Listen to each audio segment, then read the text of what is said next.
পড়ে লেগেছে, আমাদের গায়ে এসে ওরা আমাদেরকে মেরে ফেলার হুমকি দেয়।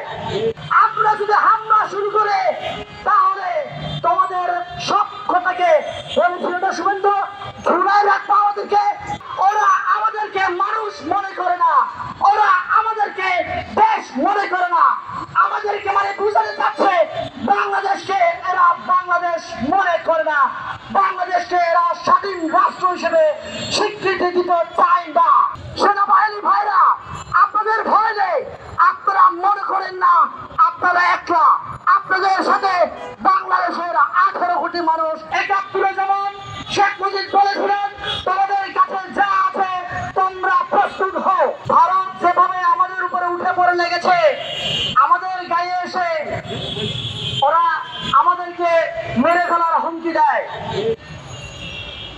শুভেন্দু বাবু যে চক্রান্ত করছে, এই চক্রান্ত তীব্র নিন্দা আমি জানাচ্ছি। আমি বাংলাদেশের আপামর জনগণকে উদ্দেশ্য করে আহ্বান করতে চাই, আপনারা সকলে প্রস্তুত হন। 71 যেমন শেখ মুজিব বলেছিলেন তোমাদের কাছে যা আছে তোমরা প্রস্তুত হও। আজকে আমিও আপনাদেরকে আহ্বান করতে চাই, আপনারা প্রস্তুত হন। ভারত আমাদের বিরুদ্ধে ষড়যন্ত্র করে আমাদের সার্বভৌমত্বকে হুমকির মুখে ফেলার জন্য ওরা ষড়যন্ত্র চালিয়ে যাচ্ছে।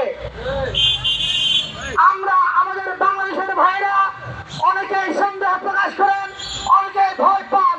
আমরা আমাদের চারপাশে যেহেতু ওরা আছে, ওরা ওদেরকে নাকি আমাদেরকে নমনম করতে হবে।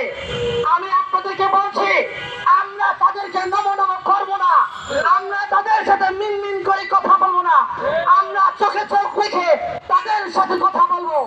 ওরা আমাদেরকে মানুষ মনে করে না, ওরা আমাদেরকে দেশ মনে করে না, আমাদেরকে মানে বুঝাতে চাচ্ছে বাংলাদেশকে এরা বাংলাদেশ মনে করে না, বাংলাদেশকে এরা স্বাধীন রাষ্ট্র হিসেবে স্বীকৃতি দিতে চায় না।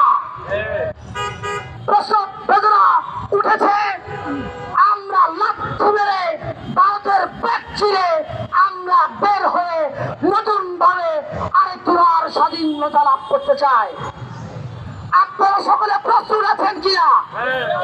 যদি প্রস্তুত থাকেন আপনারা আওয়াজ তুলুন। ফেসবুক, টুইটার, সোশ্যাল মিডিয়াতে যে যেখানে পড়েন সকলে একত্র হন। আমার বাংলাদেশের প্রশাসনকে অনুরোধ করবো, আমার সেনাবাহিনী ভাইদেরকে অনুরোধ করবো, আপনারাও প্রস্তুত হন।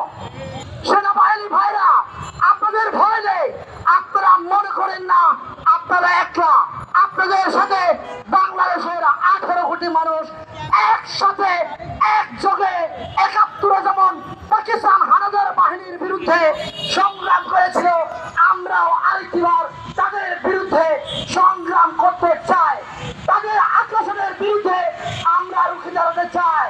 শুভেন্দু আমার বর্ডারে এসে উস্কিয়ে দিয়ে আমার বাংলাদেশের পতাকা ফেরানোর মতো ওরা সাহস দেখিয়েছে, আমার বাংলাদেশের দূতাবাস হামলা করার মতো সাহস দেখিয়েছে। এখন তোমার দূতাবাস বাংলাদেশে কি নাই? তোমার দূতাবাস বাংলাদেশে আছে। আমরা যদি হামলা শুরু করে তাহলে তোমাদের সব কথাকে বলেছিল না শুভেন্দু, ঝুলাই রাখবো আমাদেরকে। তোমাদের দূতাবাসের সকল কর্মকর্তার লোকদেরকে আমরা ঝুলাই রাখবো কিন্তু।